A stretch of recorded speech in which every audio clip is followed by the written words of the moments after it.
pengalaman tetangga saya bertemu genderuwo penunggu batu besar.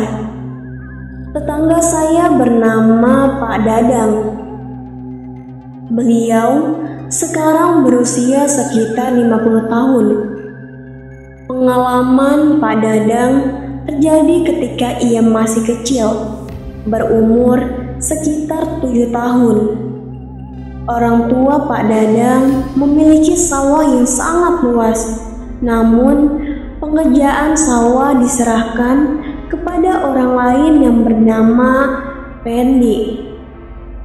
Pakaian sehari-hari yang digunakan oleh Pendi adalah baju khas petani berwarna hitam dan celana komprang sebetis berwarna hitam juga, serta topi caping.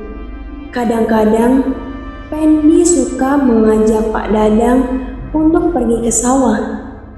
Tahun 60-an listrik belum masuk ke desa saya. Jadi kalau malam hari tiba, suasana desa yang sepi dan masih banyak pohon-pohon besar dari pohon bambu menjadi begitu gelap dan seram. Penerangan rumah-rumah penduduk kala itu hanya mengandalkan lampu minyak tanah. Namun, walaupun gelap, yang namanya anak-anak tetap bermain-main dengan gembira. Suatu hari, Pak Dadang bermaksud untuk mengajak bermain teman akrabnya yang bernama Randy. Rumah keduanya terletak di gang yang sama. Jarak rumah Pak Dadang dan Randy hanya sekitar 20 meter. Namun, rumahnya Randy terletak di dekat sungai dan jembatan. Dan di samping jembatan ada batu besar dan pohon kelapa yang sangat tinggi. Serta di sekitarnya banyak ditumbuhi rumpun pohon bambu. Azan Isya berkumandang.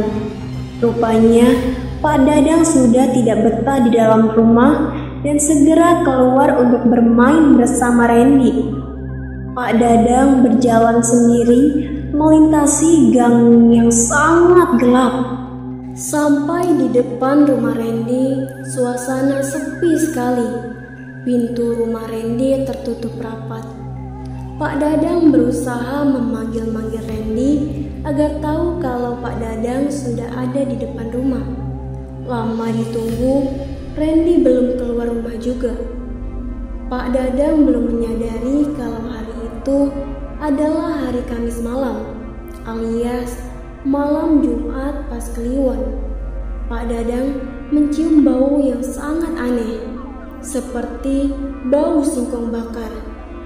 Pak Dadang menengok ke belakang, terlihat seperti ada orang yang lagi nongkrong di atas batu besar di Keremangan malam. Pak Dadang penasaran dan mendekati orang tersebut. Dalam benak Pak Dadang berpikir, malam-malam begini ngapain Pendi ada di atas batu? Semakin dekat jarak Pak Dadang dengan orang tersebut, semakin tajam tercium bau singkong bakar. Pak Dadang masih belum menyadarinya dan terus mendekat. Sekitar jarak 2 meteran, Pak Dadang menyapa orang tersebut. Pendi, ngapain malam-malam nongkrong di atas batu? Namun, orang tersebut diam tidak menjawab.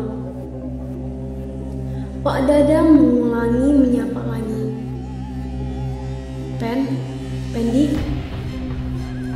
Pak Dadang terus mengamati orang tersebut, berusaha ingin tahu siapa orang tersebut. Karena suasana yang gelap, Pak Dadang tidak bisa melihat dengan jelas wajah orang tersebut. Sedikit demi sedikit, tubuh orang hitam itu berubah menjadi besar dan tinggi. Pak Dadang masih terpaku, seperti dipaksa menyaksikan pemandangan aneh di depannya itu.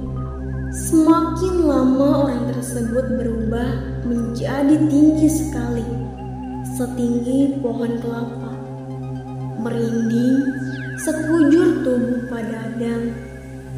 Dia segera menjerit dan berlari menuju pintu rumah Randy. Pak Dadang menggedor-gedor pintu rumah Randy dengan sangat keras. Pintu segera dibuka oleh ayah Randy. "Ada apa, Dang?" tanya ayah Randy. Pak Dadang terlihat pucat dan menjawab dengan gagap sambil menuju ke arah batu besar. Tadi ada." Belum selesai Pak Dadang berucap, ayah Randy segera menarik tangan Pak Dadang ke dalam rumah. Buru-buru, ibu Randy mengambil air gentong dengan menggunakan siwet, gayung dari tempurung kelapa. Lalu menyuruh Pak Dadang meminum air gayung tersebut. Setelah tenang, baru Randy bisa menceritakan kejadian seram yang dialaminya. Akhirnya, Pak Dadang tidak jadi bermain dan diantar pulang oleh ayah